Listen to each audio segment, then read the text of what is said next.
I'm sitting here with Terrance McGehee, and we are just reflecting a little bit on the woods at Golden Given. So, just to start out, you've been in your house for 1 year? 1 year, yeah, 1 year, June 1st was the year. Which is awesome. So, what's that year been like in terms of your family and the community here? You know, it's been a kind of a little bit of a roller coaster, but overall it's been a very positive experience. I mean, we talk about it a lot, like when we find ourselves complaining about something, because no matter what you do, you'll have something that, to complain about, and then we just kind of count our blessings and realize how different our life is right now today than it was a year and a half ago. I mean, it's like night and day.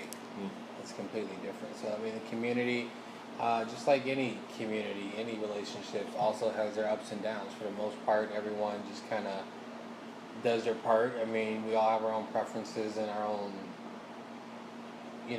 we kind of, we like let each other be. At the same time, we're all kind of come together too. It's funny when you see like something that shouldn't be in the neighborhood, or if someone's poking around a neighborhood, like people who you never see outside are out there like asking questions like, hey, what are you doing? And just kind of sharing information with each other. So, I mean, that's kind of cool. All the kids play together. They're like a little tribe, a little band. It's kind of funny too, watching sometimes Maya's like the ringleader, and she's so tiny, and there's like 12 kids following behind her, just walking around, So Nice. so that's cool. They all growing up together and playing together and kind of learning each other, as kids do. And when you say night and day, what's an example of just how it's been night and day for you? Well, I mean, first off, the freedoms of being in a house. I mean, that's just like normal stuff to be expected. Like right now, our kids' bedrooms are painted different colors. It's just that small little thing, which isn't a big deal for most people. Like you painted a wall, big whoop. Well, we couldn't do that a year and a half ago. You have to call, ask the landlord. They want to come paint it for you. All kinds of stuff. It's just we can make decisions because it's our house. We own it. So now it's different. You take pride in like growing the grass and the planters we got built outside, and the one that we built in the back. Like it's ours. We own it. So. Nice. We're not adding value to someone else's property, but we're adding value to our own and to our life. So a couple years ago too, we started this Habitat Connects process of trying to get neighbors together to form sustainable leadership in the community after Habitat's done building. And what have been some ways that leadership has shown up here at the Woods, as far as you've seen? Well, one of the things we did in the beginning when we had formed all these committees, it was really cool to watch all the people volunteering for different committees in different areas that like best suited them. And we had the meetings and things, and time happened and it started to break down a little bit, and we kind of disbanded all of those committees. But I think that's just kind of the natural order of things anyway. Like we wanted it to happen, we put it in place, forced it, I guess, for lack of a better word. But now that we've been here living together, some of us for 2 years, 2.5 years already, it's kind of organically happening. Like David Sullivan, who originally was on the security team, like still now, if he's out at 2 or 3 in the morning, he turns his light on, steps outside, he's looking around. He's like confronted a couple different people actually at 2, 3 o'clock in the morning, just driving through the neighborhood. It looked a little suspicious, and it's not even the committee anymore, but it's just funny how it's still the same guy who was leading the security committee, who's just kind of taken on that role. And that's happened with a couple of the ladies and the moms. So, I mean, stepping up and looking out for each other and like really owning that this is our community, not you just see something and let it go because it's not in front of your house.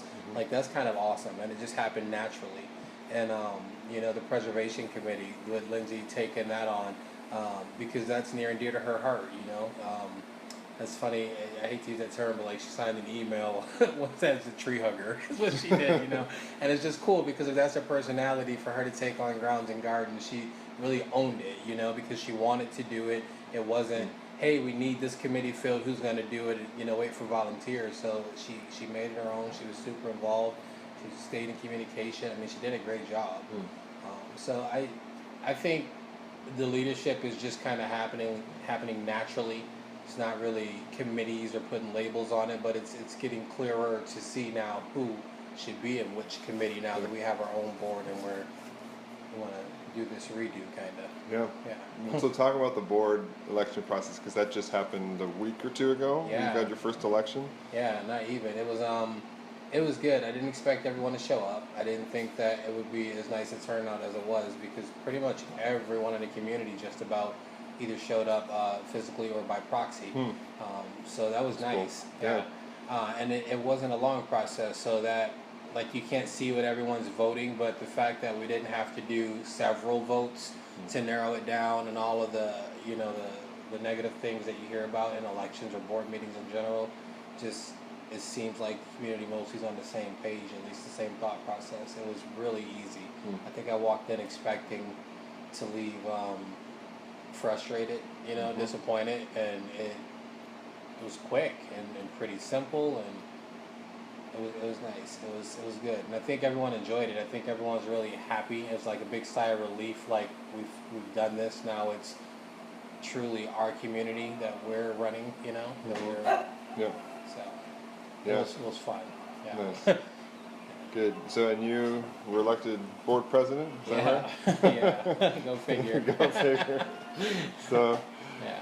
so you guys got meetings set up now, or what's the next step? Our first executive closed meeting is tonight, actually, and we.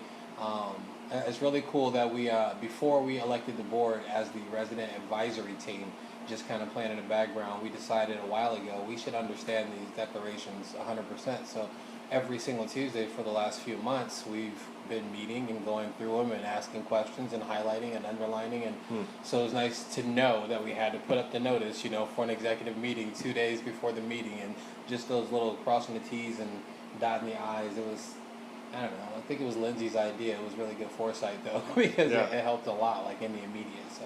Yeah, that's great. And tonight is when it's just a special meeting, because we want to decide as a group what day each month we should have the meetings, and just kind of set some things in stone to move forward from here. Nice. Yeah. Well, thank you for the time and for your service and all that you're doing for the community here. It's fun. It is. It's fun. It's fun and frustrating and challenging and rewarding, and just like life should be, I think. Yeah, it's true. Yeah. All right. Thanks again.